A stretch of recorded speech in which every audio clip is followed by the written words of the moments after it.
even had my first 5-star of the year in February.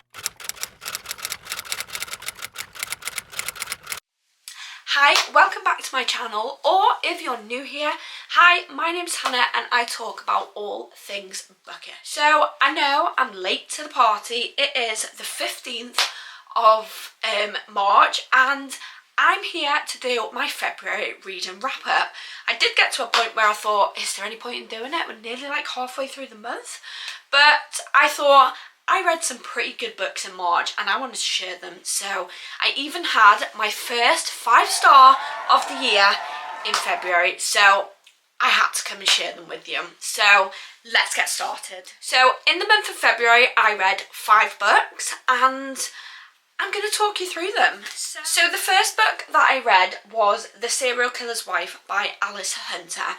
Now, I wanted to read this. I'm not sure if you're aware, but Paramount did a series about it, a series on this book, and I wanted to read it before I watched the series. I always like to read the book before I watch the series because I always find that the book most of the time is better, so I'd rather read the book first, get through all the plots and the twists before watching the series. So I decided that I was going to read this.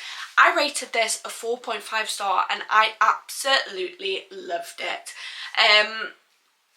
I have since tried to watch the series, but I didn't like it. Like, they changed a lot of things about the character that happened in the book and I just wasn't vibing with it. I really enjoyed the book and I just thought, you just ruined it for me, so I stopped watching it. But let me know if you've watched it and let me know if you've read this and what your comparison between the two was. Anyway, yeah, I read this one. I rated it 4.5 stars. I absolutely loved it. It was such an easy read and the twists and the turns, the twist at the end was jaw-dropping for me. I loved it. Nice, easy thriller. So just a little bit of background. This is about a married couple called Beth and Tom, and they have the perfect marriage, the perfect house, the perfect family. They move from London to, can't remember where it is, but it's somewhere in the countryside, and one evening they get a knock at the door and it's the police. Beth panics. Tom should be back from work by now and she's fearing the worst. So as the interrogation begins, Beth finds herself questioning everything she's believed about her husband, and then it just kind of goes on from there. The twist at the end had me like, oh my god, jaw dropped, and it was just a nice easy thriller with loads of like, yeah, I just thoroughly enjoyed it and I really like the characters in there. So yeah, that was the first read of February and that was a 4.5, getting closer to the 5-star read. So yeah, thoroughly enjoyed that one and would recommend. The next book that I read was Bully by Penelope Douglas. Now, this is the first one of her books that I've ever read. I've never read any of her books before, and I rated this one a 3-star. To be honest, I probably could have rated it less, but I was feeling pretty generous. It wasn't bad. There was nothing like bad about this book. The writing was okay, the characters and the storyline was okay, but I just didn't vibe with it. I don't think I vibed with the characters and they were quite young and I think that's what kind of put me off. The story is based in 2 individuals that are in high school. This is between Tate and Jared. Tate is our female main character and Jared is our male main character.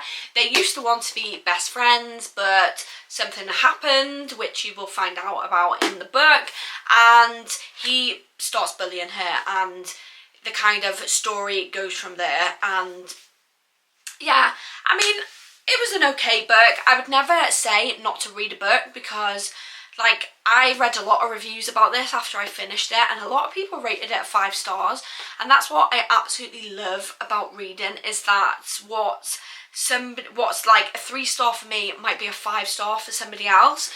So I would never recommend not to read it, but I think that it maybe just wasn't for me. There is a second book in this series called Until You, which is from the male's perspective, because this is from Tate's perspective.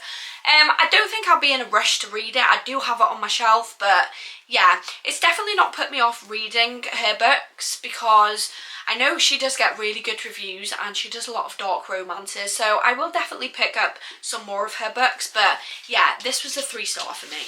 The next book that I read was The Crash by Frida McFadden. This is a sprayed edition that I actually got from the works, but to be honest, I mainly read it on my Kindle. But I rated this a 4 stars. I thoroughly enjoyed it. I mean, I feel like you can't really go wrong with a Frida McFadden book. They're quite fast-paced, lots of twists and turns in them, and just overall mostly enjoyable. I think there's only maybe like 2 or 3 of hers that I haven't really enjoyed, but I did really enjoy this. I would definitely check the trigger warnings for this. I was a bit blindsided when I went into it. I won't give anything away because it will kind of give some spoilers, but I would definitely check the trigger warnings before you go into this, especially if you are trying for a baby or have gone through infertility. That's all I'm going to say on it, but I would definitely check the trigger warnings. But beside that, I thoroughly enjoyed this. It had me like gasping throughout the book, and I was a little bit like on edge for some of it. Like, it was a bit like heart racing. But yeah, I rated it 4 stars and I really enjoyed it. This is about Tegan, who is 8 months pregnant, and she definitely wants to put her crumbling life in the rearview mirror. So she hits the road, not realising she's heading straight into a blizzard. So there's obviously a storm. Hours later, when Tegan is stranded in rural Maine with a dead car and a broken ankle, she worries she's made a terrible mistake. Then a miracle occurs. She's rescued by a couple who offer her a room in their warm cabin until the snow clears. But something isn't right. Staying here may be her most deadly mistake yet. I mean, from the blurb, if that doesn't make you want to read it, I don't know what will. But for a thriller, I definitely enjoyed it. It was really fast-paced, and yeah, just a nice easy read, and the twists and turns were like shocking. Just a good thriller, and a 4 star from me. The 4th book that I read in February was Next of Kin by Hannah Bonham Young. Now, this is the first book that I've ever read of Hannah Bonham Young's, and I couldn't wait to pick it up. I've read so many good things about Hannah Bonham Young's book, and I've actually got like this one and 2 others on my shelf of hers, so I really wanted to get around to reading it, and I rated it a 4 star. I really enjoyed it. It's about 2 individuals. We've got Chloe and we've got Warren. They are both trying to get kinships of the younger siblings, and it's kind of about them having to do something to kind of meet social services financial evaluation. And Chloe's faced with a choice: see her baby sister placed in foster care, or participate in a new initiative where 2 prospective guardians join households to qualify.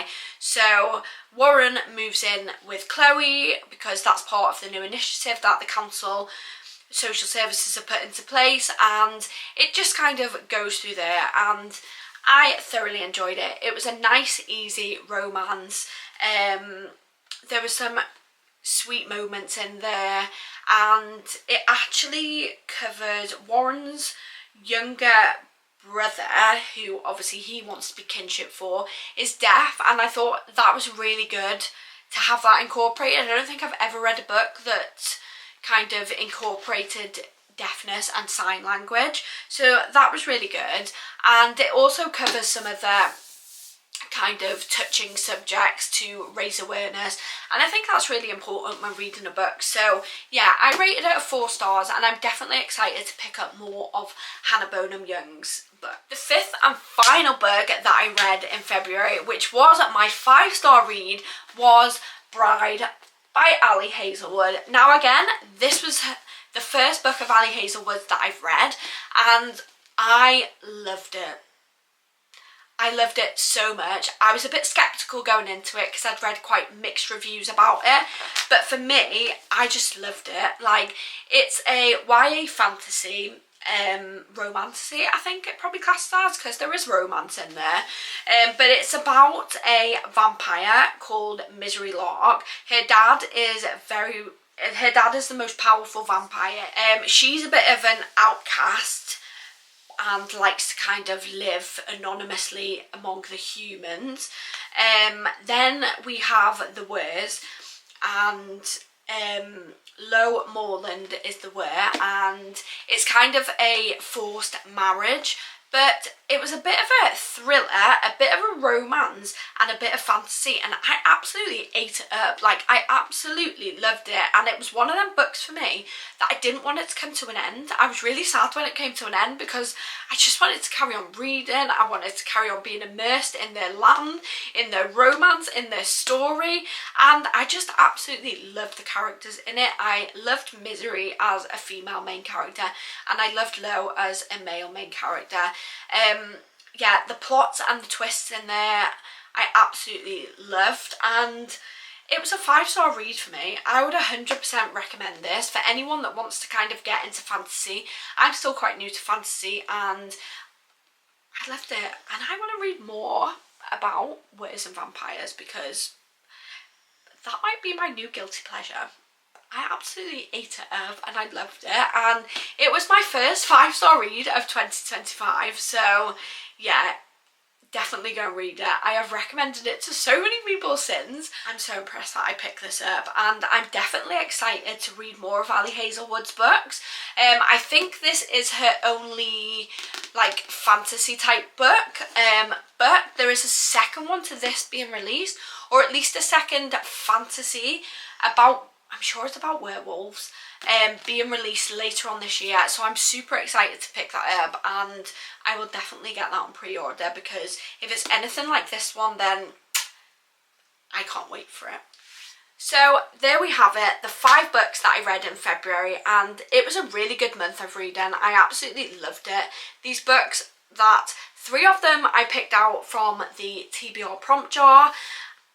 Just a really good month of reading. I absolutely loved it. I was vibing with these books, and yeah, I'm super excited to do my March wrap up, and yeah, please subscribe and follow along for more of my videos, and I would be interested to know if you've read any of these and what you thought about them. So yeah, thanks for watching, and I'll catch you on the next one.